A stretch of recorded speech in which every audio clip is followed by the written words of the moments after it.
The cost of living in Spain is lower than the US, and this is no surprise. But today I want to share with you the 7 things that I save the most money on in Spain.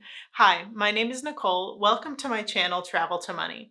So, if you're new here, I have been traveling to Spain since 2017, and I've owned a total of 3 homes here, currently owning just one. I love Spain for many reasons: the culture, the scenic beauty, the history. But I also love that when I'm in Spain, I get significantly more for my money than I do when I'm in the US. Now, Spain has had some inflation, just like many places have recently, but relatively speaking, the savings are still pretty significant. So let's jump in and I'll tell you about the areas where I save the most. If you want, I will also have chapters so that you can jump to hear about the parts that are most significant to you. I'll start with housing, and I think this will be applicable to anyone, whether you're visiting or looking to buy. Housing in Spain will be less expensive in general than in the US or even the UK, but where you go in Spain will dictate how much less. If you go to the big cities like Barcelona and Madrid or popular coastal vacation areas, housing is going to still be affordable in comparison to what you might pay in the US, but it gets to be really affordable when you go to less popular areas. Now, just because they're less popular does not at all mean that they aren't amazing. It's just funny how some places become the hot spots. I think if you come to the Valencian region of Spain, looking anywhere between Valencia and Alicante, and you're willing to come inland by about a 20-minute drive, you can find apartments or homes to purchase easily in the 50 to $100,000 range. If you want a villa with a pool on a mountainside, you're talking around $200,000. And yeah, $200,000 isn't nothing, but you can't even get a decent home in the States for that amount anymore. If you want to rent, you can live anywhere in Spain and it's going to be far less than what you'd pay in the US. In my town of Pego, I was just looking on Idealista.com and there are 2-bedroom modern apartments with pool access and balconies with views of the sea for just €900 per month. There were less modern apartments in the 6 to €700 range. And that's not just for 12-month leases. Some of these places you can rent for that price for shorter periods of time, like if you're just going to Spain for 2 or 3 months. Another thing would be Airbnb types of rentals. My first time visiting Spain, I paid just $199 for a 2-bedroom townhouse in the town of Oliva for a 2-week stay. Recently, I stayed just one night in Alicante in a great area in a 16th floor balcony room with an incredible view for $86. I feel like that's really reasonable, especially for a single night stay. Okay, I think I've driven that point home enough. There is a lot of value in Spain in the area of housing. Number 2 on my list are vehicles. Just like with housing, I found great value in both rental cars and car purchases. I own a very old Honda CRV that I purchased in mint condition for somewhere between 14 and €1,800. Forgive me, my memory is failing me and I don't remember the exact amount. If I were to buy that same car at home in Florida, it would probably cost me around $4,000 to $5,000. And if you followed me for any time at all, you've probably heard me talk about the crazy good rental car deals, the best I've gotten anywhere in the world. No matter when you go to Spain, it's going to be less expensive than what you would pay in the US, but especially if you go in the off season. The summer is when all the tourists are there, but any other time of year, except maybe around Christmas, and you'll usually find great deals. I generally pay between $1 and $10 per day for a car rental when I rent from Valencia or Alicante. I break all of this down in another recent video about cheap travel in Spain, so if you want to hear me go over exactly how I book those and extra thoughts about car rentals, check that out. If you just want to look at cheap car rental deals, check out the affiliate link in my bio for Skyscanner, which is what I use to search for car rental deals. I just had someone comment the other day that they used my link and found the same rental for half of what they had booked it for, so they canceled their booking and went with what they got from the link I shared. It's worth looking at. And just a friendly reminder that when you do decide to book, I'd really appreciate if you bookmarked my affiliate link or come back to any of my videos to find them. I get a small commission and it doesn't cost you anything extra, so it helps me to be able to keep creating helpful content. I really appreciate it. Okay, next on the list is medical care. It's no surprise that Spain's healthcare system would have more affordable care than the US or the UK.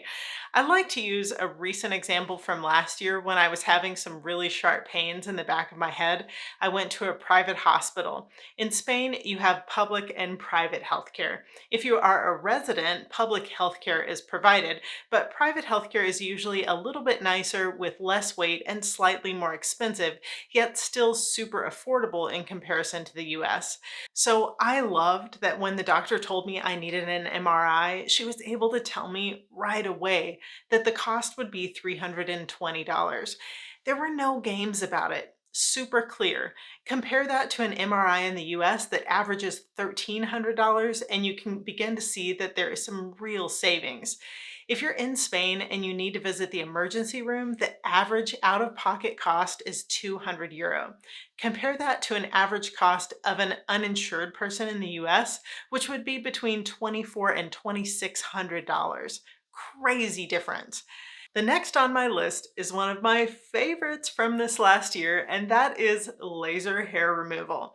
You guys, I'm getting laser hair removal in the Valencian community of Spain, and it is only €50 for a full body session at a place that has five-star reviews. Just a little backstory, like many folks out there, I've been curious about laser hair removal for years. I know people in the US who have taken out crazy loans to get it done. Now, I do think prices have come down in recent years from what it was when it first became available, but for a long time, I wasn't really a candidate because I have very light hair. But even that has changed as technology has improved. Now, I will say that usually full body for women, for example, includes legs, bikini, and underarms. I decided to include a couple of other areas like my arms, so I think I'm paying around €75 a session. I used to shave my legs every day, and after just the first session, I was able to go down to shaving every other day. At the clinic I visit, you're able to go every 4 weeks. So if you're visiting Spain on a tourist visa for 3 months and you schedule it right, you could get 4 sessions in within that time frame. Now, the cost of laser hair removal in the US can vary widely, but is on average $427 per treatment. So basically, you can get 6 sessions in Spain, which is often all you need, for the same price of just one session in the US. Now, is it more expensive in Barcelona and Madrid? Probably. I wouldn't go to the big tourist hubs if you're wanting to get deals on anything. But my guess would be that you can still get it for less than in the US. The amount of money I'm going to save on razors and shaving cream is crazy. It's definitely going to pay for itself. The next category for me is food and drinks. For groceries, from what I've tracked, I spend about one half of what I spend in the US on similar items. The same goes for going out to eat. I would say that a meal that would cost me around $20 in the US would be €10 or even less in Spain. But again, I do not spend most of my time in super touristy areas. A beer will usually cost me about €2 at a restaurant, and a coffee will usually be around €1. The savings is definitely significant, and the quality of food is so much better too. Okay, the next thing I love to save on in Spain is Wi Fi and mobile services. Now, I really only use the Wi Fi myself, but I wanted to include mobile data here because it is also super affordable. Right now in the US, I spend about $80 a month for my high speed data plan. In Spain, I get fiber optic Wi Fi with super fast speeds, and I'm only paying €20 per month. That's one quarter the cost. So, over the course of a year in Spain, I spend close to $250 on Wi Fi, and in the US, I spend close to $1,000 on Wi Fi. Now, if you were going to be living in Spain and you have a Wi Fi plan, you can get crazy phone plan deals that are paired with that. If you are traveling to Spain and you need mobile data, you can shop for great SIM card deals. For example, one recent SIM card deal is 40 gigs of data for just €10. The deals will vary, but it's really good savings. By the way, if you have T-Mobile in the US, included in a lot of their plans is free coverage in Spain and many other places. They used to offer really slow free coverage, but now you get high speeds. At some point, if you use too much, they do throttle it. So be sure if you're going to watch videos on your phone or anything that uses a lot of data, wait until you're on Wi-Fi networks. But I used to have to pay $25 a week to have higher speeds. Now I don't pay anything and it's great. Okay, the last thing that I love to save on in Spain are various types of insurance. Let's just quickly compare. For my tiny condo in Florida, I pay about $100 per month in homeowners insurance, totaling about $1,200 per year. For my house in Spain, that is about twice the size of my condo in Florida, I pay less than €100 per year. If I was going through a bank in Spain, it's more expensive at around €300 per year, but even for the expensive prices, it's still about one quarter of what I pay in the US. For car insurance, I don't have an exact comparison, but for the entire year in Spain, I pay around €300 for my very old Honda CRV. So, were you expecting all the items I mentioned, or were there any shockers in there for you? Let me know in the comments. I'd love to chat with you there. Also, let me know if you enjoy other specific savings in Spain that I didn't mention here today. Do me a favor, like this video and subscribe to join me every day, where travel and adventure build financial freedom. I can't wait to see where your dreams will take you.